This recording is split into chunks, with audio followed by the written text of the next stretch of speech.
Hello मेरे प्यारे बच्चों, आज हम इस लेक्चर के अंदर जब हमारे सिस्टम में 3 चार्ज हों और 4 अगर चार्ज हमारे पास प्रेजेंट हैं तो उनकी वजह से कैसे आप उस सिस्टम की इलेक्ट्रिक पोटेंशियल एनर्जी निकालेंगे वो हम इसमें सीखेंगे। चलिए हम इसे स्टार्ट करते हैं। तो हमारे पास आज 2 केस हैं। केस एक हमारे पास है, केस 1 तो मैं करा ही चुका हूँ आपको, 2 सिस्टम ऑफ चार्जेस का, जो इससे पिछले वाले लेक्चर में, इससे पहले वाले लेक्चर में है, आप वहाँ जाके उसे देख लीजिए। ठीक है, उस वीडियो को देखिए आप। अब आज हमारे इस वाले लेक्चर के अंदर हमारे पास 2 केस हैं। 3 चार्जेस वाला एक सेकंड केस है और थर्ड केस है ड्यू टू 4 चार्जेस। तो 3 चार्जेस की ऑब्वियस सी बात है, हमारे पास क्या होगा, एक हमने ट्रायंगल लिया है। मान लीजिए अगर हमारा ट्रायंगुलर सिस्टम है, अगर हमारे पास ट्रायंगुलर सिस्टम है तो इस केस में हमारे पास क्या होगा, मान लीजिए ये पॉइंट ए है, ये पॉइंट बी है और ये पॉइंट क्या है, सी है। हमारे पास 3 चार्ज हैं, चार्ज Q1, Q2 और Q3। क्लियर। अब स्टार्टिंग में हमारे पास कोई फील्ड नहीं है इसके अंदर, क्योंकि कोई चार्ज ही नहीं है। जब कोई चार्ज नहीं होगा तो उसकी ना तो कोई इलेक्ट्रिक फील्ड होगी और ना ही कोई पोटेंशियल होगा। तो इलेक्ट्रिक फील्ड 0 होगी और इनिशियली पोटेंशियल भी 0 ही होगा। हमारे पास पोटेंशियल भी क्या होगा, हमारे पास 0 होगा। तो आप ध्यान रखें, क्यों 0 होगा, क्योंकि कोई चार्ज हमारे पास प्रेजेंट नहीं है। जब चार्ज ही नहीं होगा तो ना ही उसकी फील्ड होगी, ना ही उसका कोई पोटेंशियल होगा। सिंपल सी बात है। जब मैं सबसे पहले चार्ज Q1 को पॉइंट A पर लेकर आता हूं तो उस टाइम पे मुझे कोई भी वर्क डन नहीं करना पड़ेगा। जब मैं चार्ज Q1 को पॉइंट A पर लेकर आया, सिंपल सी बात है। तो W हमारे पास क्या होगा, ये होगा हमारे पास Q1 इंटू में पोटेंशियल। पोटेंशियल तो हमारे पास क्या है, 0 है, कुछ है ही नहीं हमारे पास। हमारे पास क्या आ जाएगा, 0। सो मेरा W1 क्या हो जाएगा, 0 हो जाएगा। समझ गए आप। अब इसी तरीके से आप ध्यान रखिए, सिस्टम के अंदर चार्ज Q1 प्रेजेंट है। अब मैं चार्ज Q2 को इन्फिनिटी से पॉइंट B, जो उसकी लोकेशन है, वहां पर लेकर आता हूं। जब मैं ऐसा करूंगा तो हमारे पास क्या आ जाएगा, W2 क्या आ जाएगा हमारे पास, याद आएगा हमारे पास Q2 इंटू में V1। V1 क्यों ले रहा हूं मैं, क्योंकि चार्ज V1, जो चार्ज हमारे पास है Q1, उसका पोटेंशियल V1 प्रेजेंट होगा सिस्टम के अंदर। सो ये हमारे पास क्या आ जाएगा, इज इक्वल टू आ जाएगा K Q1 Q2 अपॉन में। अब देखिए डिस्टेंस की बात कर लेते हैं। मैं मान लेता हूं, मैं लेट कर लेता हूं कि इनके बीच का डिस्टेंस क्या है, x1 है। सो याद आएगा हमारे पास x1। क्लियर। तो W2 हमारे पास, जब चार्ज 2 को मैं इन्फिनिटी से पॉइंट B तक लेकर आया तो हमारा पोटेंशियल क्या बना, K Q1 Q2 अपॉन में x1। ठीक है। इसी तरीके से हमारे पास सिस्टम के अंदर 2 चार्ज प्रेजेंट हो गए, Q1 भी और Q2 भी। जब मैं चार्ज Q3 को सिस्टम में लेकर आऊंगा तो उसे इन दोनों के अगेंस्ट काम करना पड़ेगा, इन दोनों की फील्ड के अगेंस्ट काम करना पड़ेगा। क्लियर। तो देखिए मैं कैसे लिखूंगा, जब मैं चार्ज Q3 को पॉइंट C पर लेकर आता हूं, उस केस में जो हमारे पास W जो 3 होगा वो आएगा, एक तो आएगा Q3 V1 plus Q3 V2। Q3 पहले चार्ज का पोटेंशियल प्लस Q3 दूसरे चार्ज का पोटेंशियल, जिसके अगेंस्ट उसने काम करा है। सो इसकी वैल्यू पुट कर दिया जाएगा, हमारे पास आएगा। So therefore K Q1 Q3। अब देखो इनके बीच का डिस्टेंस लेट कर लीजिए, इसको मैं x2 लेट कर लेता हूं। और इसको मैं x3 लेट कर लेता हूं। तो हमारे पास Q1 और Q3 के बीच में कितना डिस्टेंस है, x3 डिस्टेंस है। तो यहां मैं ले लूंगा x3 plus similarly K Q2 Q3 upon में जाएगा हमारे पास x2। अब आप सोच रहे होंगे ये मैं कैसे लिख रहा हूं। मैं जानता हूं पोटेंशियल क्या होता है हमारे पास, जो हमारे पास पोटेंशियल का फॉर्मूला होता है, पोटेंशियल का फॉर्मूला हमारे पास होता है V equal to KQ upon में R। ठीक है बेटा। इसलिए हमारे पास क्या होगा, V1 के लिए आएगा K Q1 अपॉन में, उसका इनके बीच का डिस्टेंस, इसके लिए आएगा K Q2 अपॉन उनके बीच का डिस्टेंस, जो मैंने यहाँ पे रखा है। नेट पोटेंशियल, नेट हमारे पास इलेक्ट्रिक पोटेंशियल एनर्जी क्या रहेगी, देयरफॉर नेट हमारे पास आ जाएगी, आप तीनों को ऐड कर दें तो आ जाएगा U इक्वल टू आ जाएगा W1 plus W2 plus W3। तो आएगा 0 plus K Q1 Q2 upon में x1 plus K Q2 Q3 upon में x2 plus K Q1 Q3 upon में x3।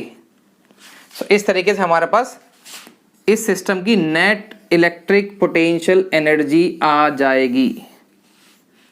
आई होप आप सबको समझ में आ गया होगा। सिंपल है बहुत। स्टार्टिंग में कोई भी इलेक्ट्रिक चार्ज नहीं था तो कोई फील्ड नहीं थी। तो पहले को लाने में कोई वर्क डन नहीं करना पड़ता, 0 हो जाता है। जब दूसरे को लेकर आते हैं तो पहला परसेंट होता है, तो हो जाता है दूसरे का चार्ज इंटू में पहले का पोटेंशियल। ठीक है, यहाँ ये हमारी वैल्यू आती है। जब हम दो चार्जेस को ला चुके हैं तो 2% है, फिर तीसरे को लाते हैं, इन दोनों के अगेंस्ट काम करना पड़ेगा उसको।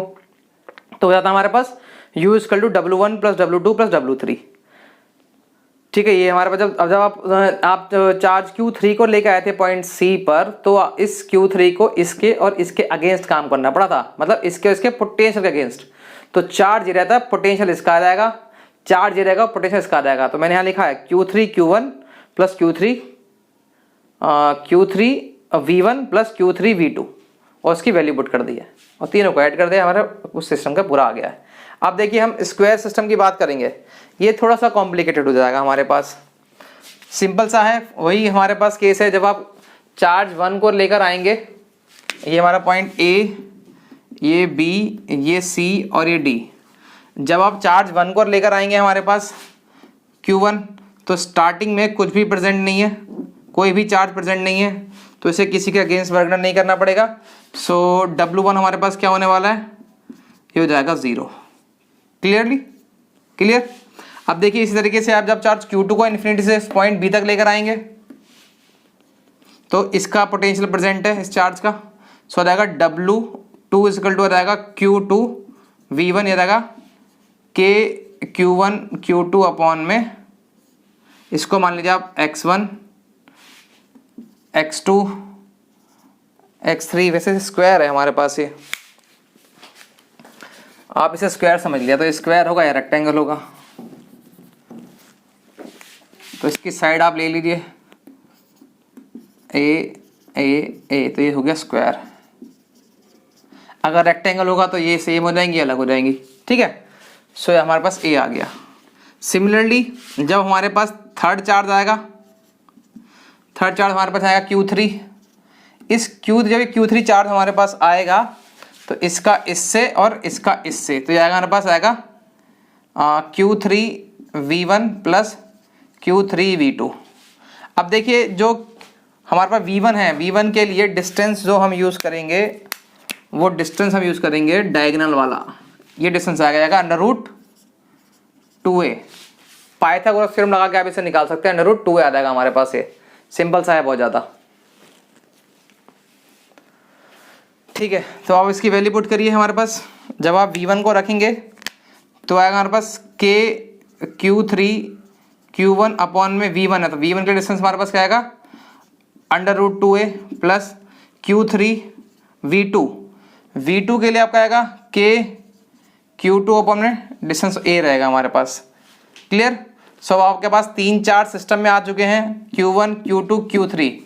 अब जब आपको 4 चार्ज Q4 लेकर आना होगा सिस्टम के अंदर, तो जब आप सिस्टम के अंदर Q4 इन्फिनिटी से लेकर आएंगे लोकेशन D पर, पॉइंट D पर, तो उस केस में इसको Q1 Q2 और Q3 के पोटेंशियल और उसके अगेंस्ट काम करना पड़ेगा आपको। तो आप सिंपल सा लिखेंगे W4 आएगा Q4 V1 plus Q4 V2 plus Q4 V3, ये तीनों के अगेंस्ट काम करेगा। अब देखिए पहला तो सिंपल सा है, Q4 के Q1 अपॉन में A, क्योंकि इसका पीछे डिस्टेंस हो गया A। इसी तरीके से हमारे पास अब आप देखिए ये प्लस Q4 V2। अब V2 चार्ज डायगोनली आ रहा है इसके, जब इसके डायगोनली आ रहा है तो डायगोनल डिस्टेंस लेना पड़ेगा, वो आएगा √2a, क्योंकि ये स्क्वायर है, √2a हमारे पास हो जाएगा। सो जाएगा K Q2 अपॉन में √2a प्लस Q4 Q3